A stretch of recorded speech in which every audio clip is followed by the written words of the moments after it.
Hello and welcome back to Let's Play Disco Elysium with me, Bring It On. Let's radio in and ask about the armor. Inside, you see a set of steering levers, a radio microphone. This is Precinct 57. How may I assist you? The operator greets you through the static. Do you find out more about the owner of the armored boots? Sorry, sir. I still haven't heard back from the database people. Try calling again later. Is there anything else I can do for you? 57. In the cabin, you see... Alright, that's it for now. So I'm not going to go talk to Joyce yet. I'm going to wait till after we speak to Evrart Claire, because I'm assuming she'll have more to say after speaking with the Union leader.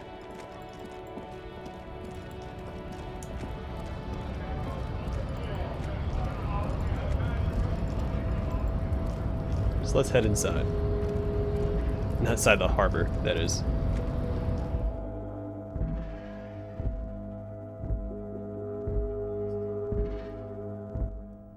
Because I would really like to get the body out of the tree on day 3.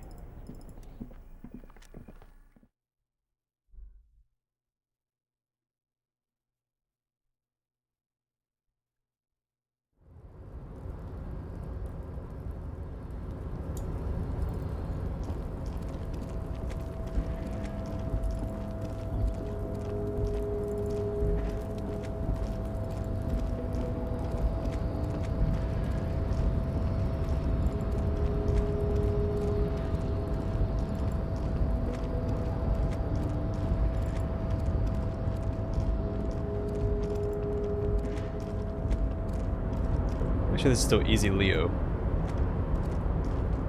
Oh, hey, mister. I knew you'd be back to talk with old Leo here. Yes, I did. Yes, I did. It's like Lady Larice said when she opened a bathhouse in the basement of my apartment building.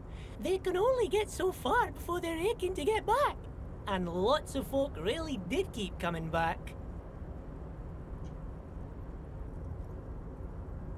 I have some questions for you, if that's not too much trouble. No trouble at all, mister. No trouble at all.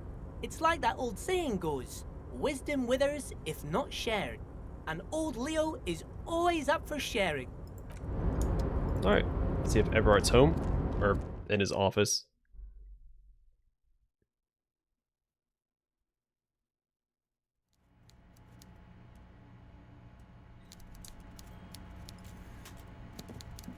The coffee in the giant thermoses is still lukewarm.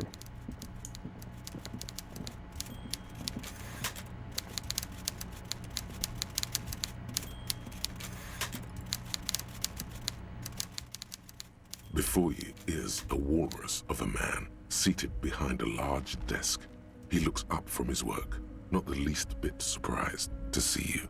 He is not what I was expecting. I was expecting someone more like Titus Hardy. With great effort, he straightens himself up in his chair, yet says nothing. He simply stares at you. Yeah, let's get straight to business. There's a dead body in a tree. Welcome, Mr. Dubois, Mr. Kitsuragi. It's good of you two to stop by. Please, have a seat. He gestures to a tiny chair opposite to his giant desk. Says my name Harry Dubois? It's a pretty cool name. I'm Evrart Claire, head of the Debarders Union here in Martinez. The man relaxes into his chair and continues. I'd offer you my hand, but unfortunately my health prevents me from getting up. You understand? He looks extremely comfortable. The tiny folding chair, on the other hand, looks like a torture device. You go ahead, detective. The lieutenant nods at you, then the chair. Whatever he has in store for you, it can't be good, he thinks. I'll do my best. Forget about that. What's with this Dubois stuff? You're getting some seriously bad vibes from that name. I'd rather stand. Please, Mr. Dubois, let us converse in a civilized manner, as equals. Take a seat. I insist. I don't sit. It's kind of my thing. Very well, Mr. Dubois. I respect a man with strong convictions. As he nods, his multiple chins move like ocean waves. I, too, have convictions. One of which is that I will not engage with any man who won't face me at eye level. Should you find yourself more amenable in the future, I'd gladly resume our conversation. But until then, I'm afraid I must ask you to leave. He turns back to his typewriter. You're no Titan of Elysium, buddy. He's got you in a fork. Sit down or leave. Take a seat. Excellent, Mr. Dubois. I can see that you're a reasonable man, and reasonable men can be of great use to one another. He gives you a sly wink.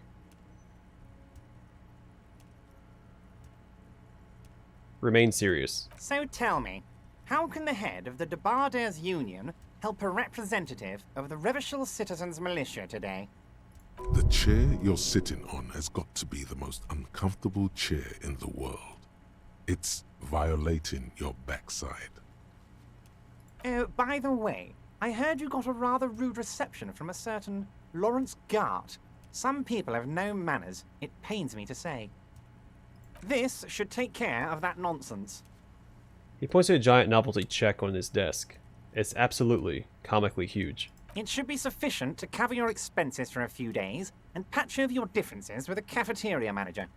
Go ahead, take it. He points at it again. Wow, that's 25 real. That's good money. You need it. Wait, you know Gart? Yes, I know Lawrence. He's a real character. No union man in him. A real piece of work, that boy is. With a grin, he points to the checker game. It's like you're on a game show. At least don't thank him for it.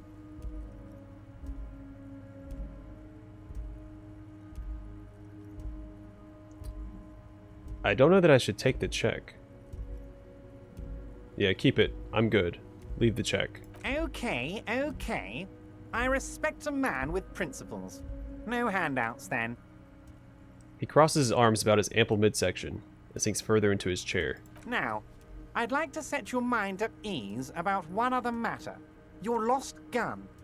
Let me assure you, Union people are on it as we speak. I've got my best hounds looking for that lost gun. His slug-like lips move, but all you hear is an echo. Lost gun, lost gun, lost gun. The world is swallowed by a black hole of fear. Only two words escape its gravitational pull. Lost and gun. How do you know about my lost gun? I know everything, Harry. Right now, I know that you're worried. Don't be worried. Everything's going to be all right. It's not like you left it loaded. You didn't lose a loaded gun. Local children aren't out there playing with it right now, pointing it into their own mouths. It's in a safe place. I just know it. I have a feeling everything's going to be all right. Yeah, Kim. Turn to Kim. Officer, we will deal with this later. We don't need Mr. Claire's help with this. I wouldn't be so sure about that. He says, as though to himself. Let's try it, don't panic. God, you're sweating. Your knee is jerking. You're about to cry, aren't you? You're about to cry because you lost your gun and those children are gonna shoot themselves with it. No, I'm not about to cry. Try to stay cool. Mr. Dubois, you don't look so good. What is this, Mr. Dubois? He keeps repeating. What is he trying to pull here? You need to cool the fuck down. Chill. Mr. Dubois! Mr. Dubois! Harry! Large man snaps his fingers, but to no effect. You're in some stupor.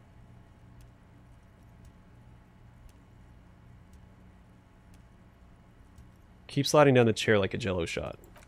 Mr. Dubois, are you okay? Can I get you a glass of water or something? Are you having some kind of medical emergency? Maybe you could use your hands somehow, in a kind of throw-in motion, like you're throwing that Mr. Dubois act right back at him. He's Mr. Dubois. Actually, this chair is uncomfortable. I could use that glass of water. Sit upright. What an odd demonstration of... you got me, Harry. I don't even know what. As entertaining as it was, I'm afraid we're wasting our time. And I'm an extremely busy man, as I'm sure you are too. Okay, enough. We are here to ask you some questions pertaining to a murder investigation. Thank you, Kim. Quick, here's your window. Get yourself together and ask him questions. Police officer questions. I've just finished investigating the local drug trade. You've got a lot of spirit clearing up the drug problem alongside this murder. I'll talk to the mayor and see if I can get you the key to the city, Harry. Now, let's talk real business. He adjusts his glasses. Actually, Rivershell doesn't have a mayor. Aren't you going to ask me how I got in? Am I going to ask? Hell, Harry. You spin-kicked my strongest man in the face.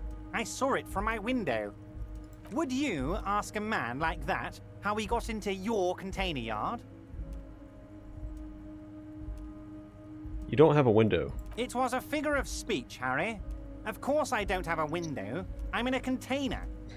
Anyway, I assure you, I am a very well-informed man. Information reaches me before I even get the chance to request it. You called me Mr. Dubois. Why? Of course. Let us dispatch with the formalities.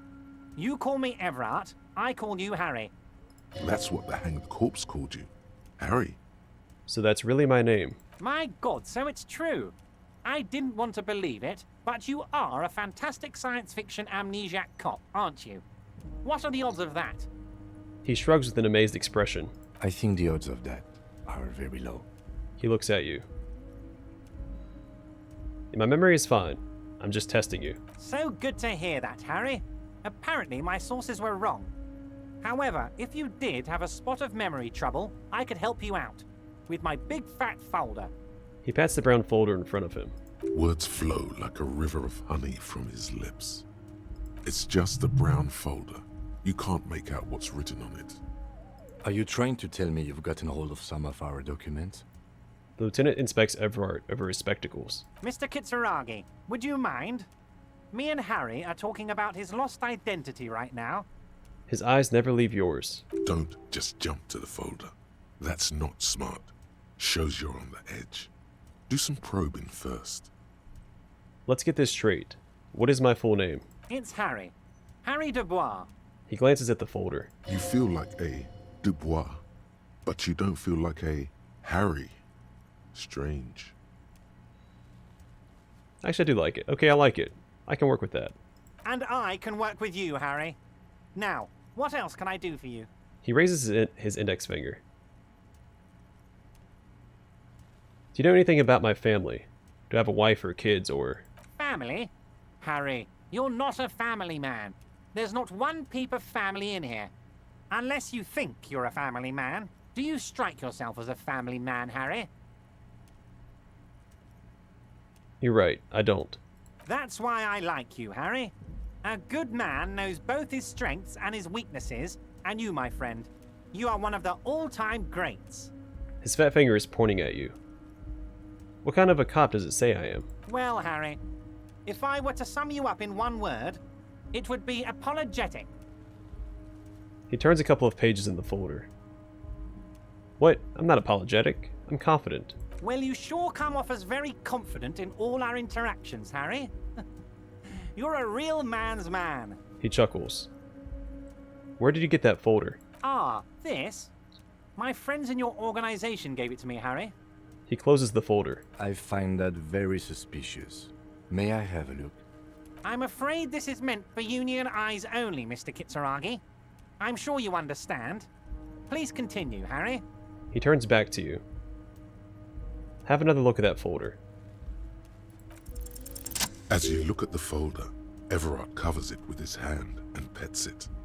He's hiding it from you because it's not a real RCM folder. It's just another one of those brown folders you saw in the file cabinet.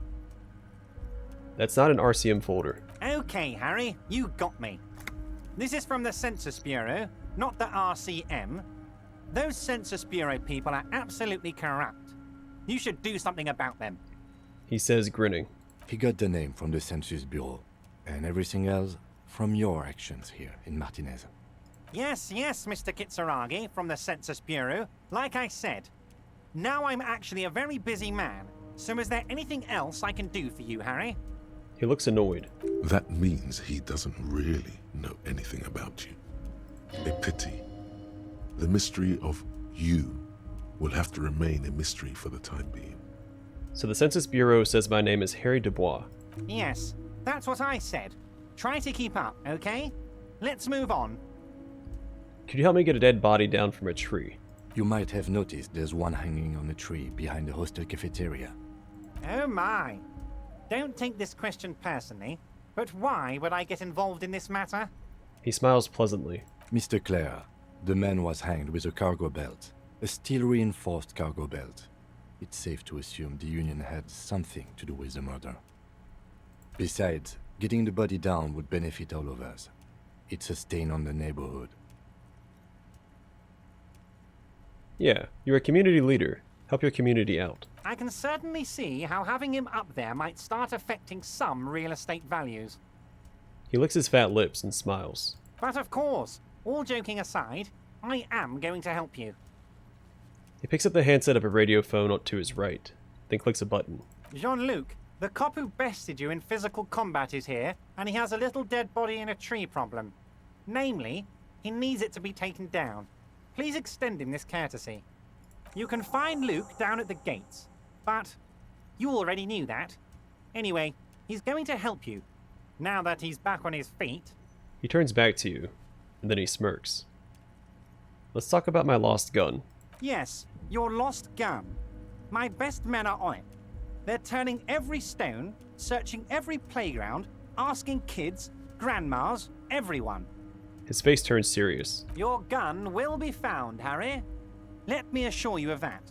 It's just a matter of time and effort. He winks at you. The only way to find it seems to be working with him.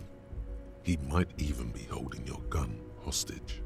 Hold on. Could he really hold my gun hostage? Who knows? Only one thing is certain. If you work with him, you're going to get it back. And working with him might be the only way to do it. I don't want to, but sure. Wait, the gun may have been bought from Roy's pawn shop. Have your men factored that in? Yes, thank you for the hot tip regarding your lost gun, Harry. My men have indeed factored in that you pawned it. Now please, let the professionals do their job. Kick back, Harry, relax. I have great guys on this. You focus on what's important, building our relationship for the good of Martinez. It did not come as a surprise to him. He might actually not be bullshitting.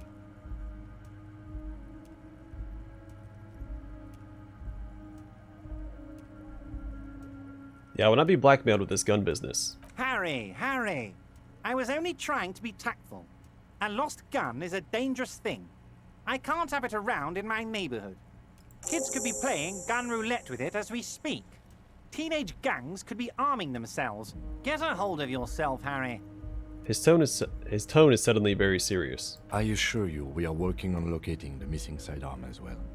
The lieutenant is concerned about the lost gun and feels that the fact you haven't prioritized looking for it is unfortunate, if inevitable, and doesn't put the RCM in a good light. Excellent, Mr. Kitsuragi. That's excellent news. Looks like we have a friendly gun-finding competition on our hands. He claps his hands together. I want to talk about the hanging. Oh, of course. That's your main thing here. That's why you're in Martinez. I know everything that goes on around here, and I would love to help you like I'm helping you with the body and your lost gun. He nods. I mean, it's no secret that the lynching is connected to the strike. So much to talk about. Honestly, it's been weighing on me so heavily. I understand you need to interview me. I sense there's a but. But there's a thing that's been keeping me up at night. I want to talk about the hanging. I mean, if we could just calmly talk, exchange information, we could blow this thing wide open. Yes, that sounds good. Let's do that. The lieutenant says with a slow nod. But I can't think straight with this thing weighing on me. You're police officers, aren't you? I have a crazy idea. You guys are basically door-opening machines, incredibly talented at opening doors. Suddenly, he slaps himself on the forehead. I've opened a few doors in my life. And I'm sure you're going to open this one with flying colors, Harry. This really is very simple, and there's nothing shady about it. He chuckles. Does this jiggling ooze think he's going to use you? He's got another thing coming. Play his game, son, with your eyes peeled. He's going to slip up, and when he does, you're going to come out on top.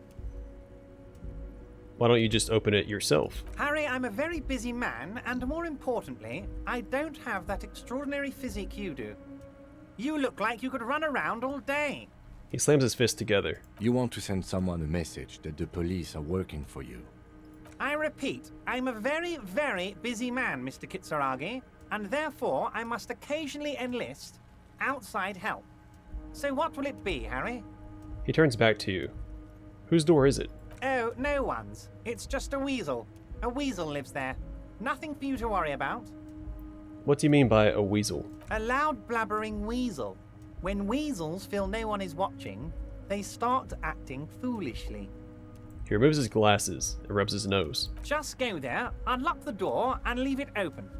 It's been such a burden on me, Harry. I just want this to be over so I can discuss business with you. He puts his glasses back on. I bet you don't even know anything about the hanging. Harry, my dear friend, I am what people call a local bigwig. I know everything that goes on in Martinez. He sinks deeper into the chair. How far is he going to sink into? Eventually he's going to disappear. Darn it, fine. I'll look into it. We need to talk about that murder. Fantastic, my friend. Just let me know when it's done and we can take our friendship to the next level. He flicks his fingers. You can get the key from Manana. He's down by the gates. Manana's like a free agent in the Union. Special operations. Hardened socialist. A real free thinker too. He'll tell you precisely where the door is.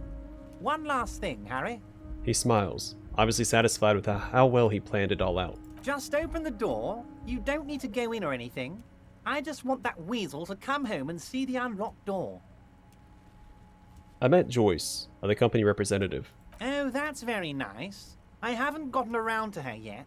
I'm very, very busy, you see. I hope you're getting along.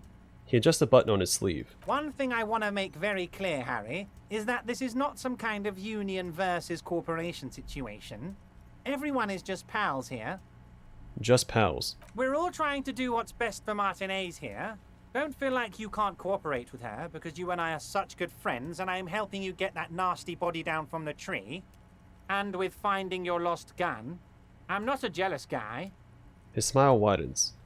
What happened to the previous negotiator, Mr. Guman? What do you mean, Harry? Nothing. I let him go. The big man sounds annoyed. He made concessions for the company in previous negotiations. Why would you let an ally like that go? He's an old man, Harry. I wanted him to spend more time with his family. God knows how long he's got left. He looks down and sighs. You called him a midget. Harry, I have little people in my organization. I would never call someone a midget. What is this? He exclaims, indignant. Honestly, I'm beginning to think you're a midget, Harry. I'm only kidding, Harry. You're not a midget. No one is. We're pals. Abruptly, he smiles and changes his tone. Joyce said the previous union leader vanished under suspicious circumstances. Vanished? Harry, the woman left her casserole in the oven and couldn't make it here in time for the voting. Oh, did I leave my casserole on? Better go home and check. The election can wait. When she got back, the whole thing was over. The man frowns, disapprovingly. Wait, there was no mention of a casserole from Joyce. Funny, Joyce didn't mention any casserole. Harry, Harry, Harry. Do not fixate on this little matter. Maybe it was a rabbit stew, or a hairdryer, or an iron. The point is, her heart wasn't in it. Mine was. He flicks his fingers. That much is true. His heart truly is in it, though you wouldn't think so by looking at him. Evrart, Joyce seems to think the union is lowballing her. Yes, yes. Low balling, of course. This isn't a casino, Harry. Real people, real livelihoods are at stake here. But everything's a casino for those rich types. He's suddenly very serious. His expression makes it clear. This is childish and irresponsible behavior. Why haven't you let her in to see you? If she actually wants to see me, she will find a way. Any good negotiator would. And I just don't have anything to discuss with a bad negotiator. Okay, let's talk about something else. Of course, Harry. Let me just assure you one more time. It's perfectly okay to share anything we discuss here with this Joyce. This is a completely transparent organization. I have no interest in what she is doing, but I myself have nothing to hide. Your business is your business, and I respect your privacy. Just remember, none of this is secret. He makes an all-encompassing gesture. Tell her about all of it. My brother's picture, my singing swordfish clock. Tell her how overweight I am and how I'm helping you find your lost gun. Tell her about everything. Evrart doesn't mind. He looks around. It is rather interesting to tell people things about each other, isn't it? It was nice telling him about her right now. What's in that container that's outside your office? My dear Harry, there are literally millions of containers in this harbor. I couldn't possibly remember what's in all of them. There's something special about it. It was attached to the Conversing crane. Harry, you smooth-talking son of a bitch. Time is a precious resource, and I don't have enough of it to count containers with you. He says with the fondest of smiles. Smooth talking. Maybe that's the way to go about opening the container. You should at least try convincing it. Evrart, I'm going to leave now, but we might talk again later. Wait. You need this to get in and out through the gate. He leans, reaches into his drawer, and pulls out a plastic card. Great. Wouldn't want to get stuck in here. Here. You're one of us now. A real red and white union man. Take care, Harry. Some kind of superstar. They say the world isn't ready for a rock and roll cop. No one wants their state monopoly on violence to be mixed with celebrity worship. They claim to know it would be dangerous for detectives to rise to the ranks of demigods and have sexual encounters with barely legal cover girls. It would be insane, they say. To all this, you say, fuck off and die, in a cool voice. You people have no idea how good these cops are gonna get. They're gonna crack 20 cases a day. In the future, cops will be like astrophysicists, or prime ministers, or prophets. And you're the first one. So the price of -1 logic, learning caps for visual calculus, suggestion, electrochemistry, and composure are raised to 6. Still don't like it. I don't necessarily care about the learning caps.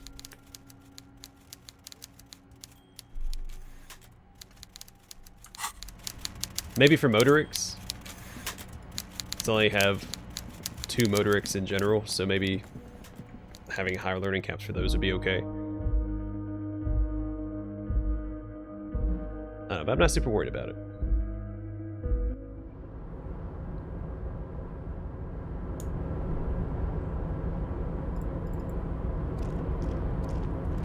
Oh, hey, mister. I've no trouble at... Nothing new there. Let's go talk to Manana, get that key.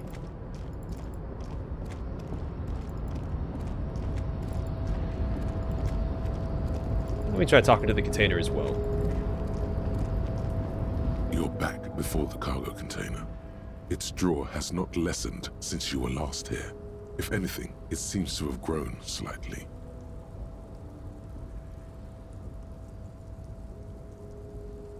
It's only a 3% chance, but I can always retry it, so let's go for it. Persuade the door to open. We have +1 from erratic yet thorough, and +1 from been in the world for 2 days. Why are you even trying to open a door with rhetoric? Because getting physical wasn't an option. Because what wasn't an option? Lieutenant looks startled. Using my body over my wits. Now is not the time to get philosophical, detective. You can do that after hours. Oh. So maybe I should come back here after hours when he's asleep.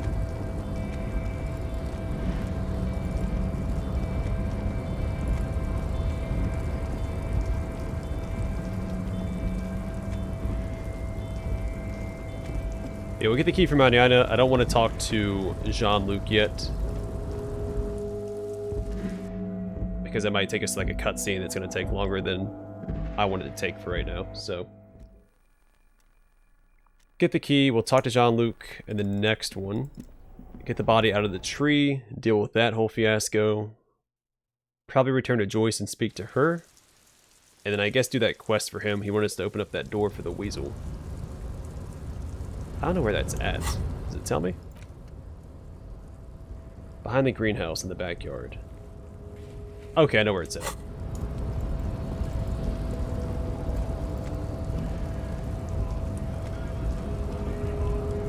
So, how'd you like our harbor? He stares at you with his hazy eyes. Labor Utopia, not approvingly. It's but a rest area on the path leading across open plains. He notes solemnly, then turns to you, a wide smile adorning his face. Right. You talk to the boss, eye to eye, like men of the plain. If you have any more questions, I'm set to talk. Any idea who killed the hanged man? The mercenary, eh? Who could have killed him? That's indeed the question. Why even do such a thing? He shrugs, then he shakes his head solemnly. The merc was hanged with a very specific type of cargo belt, one often used in heavy transport areas, for example, harbors. What a thought! Why would noble workers resort to such a thing? Unless they were pushed, of course. He scoffs, looking shocked. Pushed how? Your dead guy was an enemy combatant. Hold up. What does that mean? He was an agent of the opposition, attempting to undermine our honorable efforts. Did you kill him? I ain't the murdering type, but that's just me. Large organizations like our union have all sorts of men, with all sorts of skills. Understood. This has been of limited use. Still, thank you. The lieutenant takes a note. No problem. I wish the best to you in your search. Sure, I'm glad it's not my search. Takes a sip from his flask. Evrart said you have a key to a door. A key, huh? What door is this key supposed to open? He runs his fingers through his mustache. He said it belonged to a weasel. Oh, say no more. I got you. He taps the side of his nose with a little wink. I got that key right here. And let me tell you, it's mighty good of you to help us out during the strike. Working class solidarity, as they say.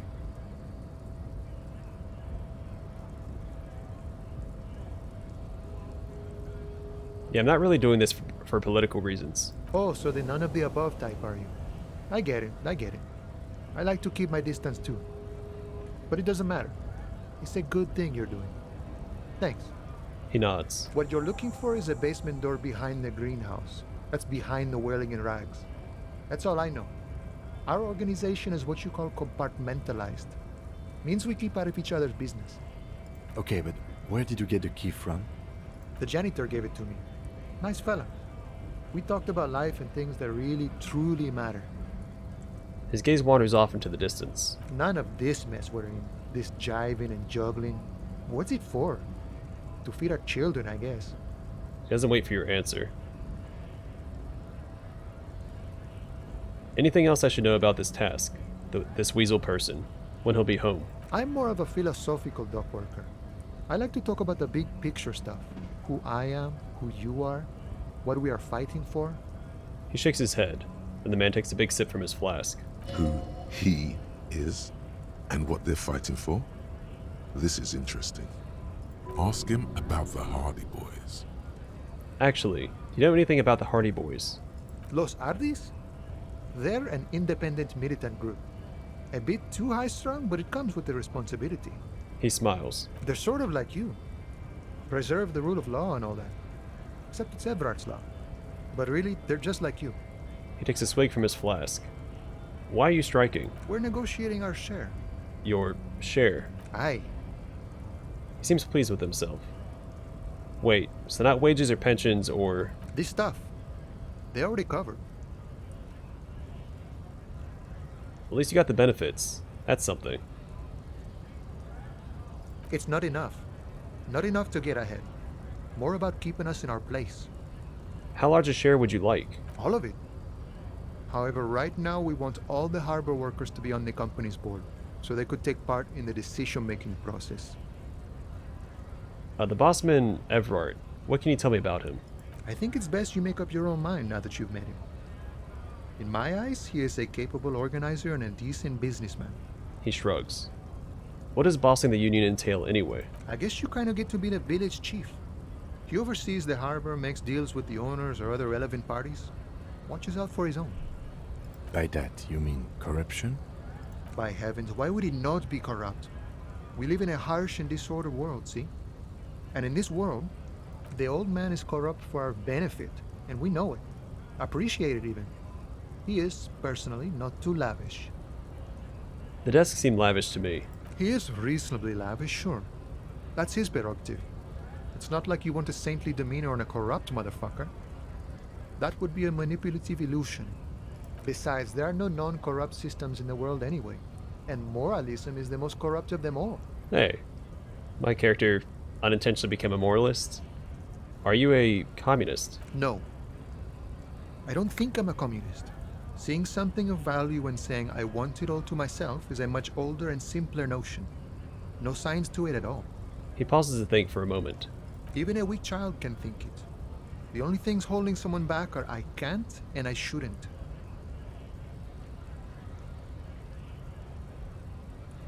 Yeah, you shouldn't take what's not yours. Then how can anything ever be mine? But that's okay. We don't have to agree. The prairie is wide enough for all of us. I was being more literal, he's being more figurative, I think. You seem to have spent a lot of time thinking about the political situation. Sure, I've had the necessary free time. Fortunately, there's always time. He spreads his arms wide, using the reach to show how much time he has. The look in his brown eyes conjures up an understanding. For him, having command of his time is the most important thing. It all comes together now. The way he speaks about scabs, his general attitude. He's a follower of a 500-year-old Franco-Nigerian Boyadero code, itself an appropriation of Vespertine cool. That of a noble peasant or a traveling herdsman. True to yourself, independent in your actions, loyal to your friends. Maybe I'm a Borodero. No, I could. no. The man sits on the railing, his hands reaching far and wide, yet it feels as if he could effortlessly go even wider, if need be, an endless torrent of time. Alright, let's speak to Jean-Luc, aka Measurehead. The next one, to get that body taken down finally, deal with that, speak to Joyce, and then pursue the Weasel. Open the door for that and return to Evrart, turn in that quest. But for now, thanks for watching. I will see you guys in the next one.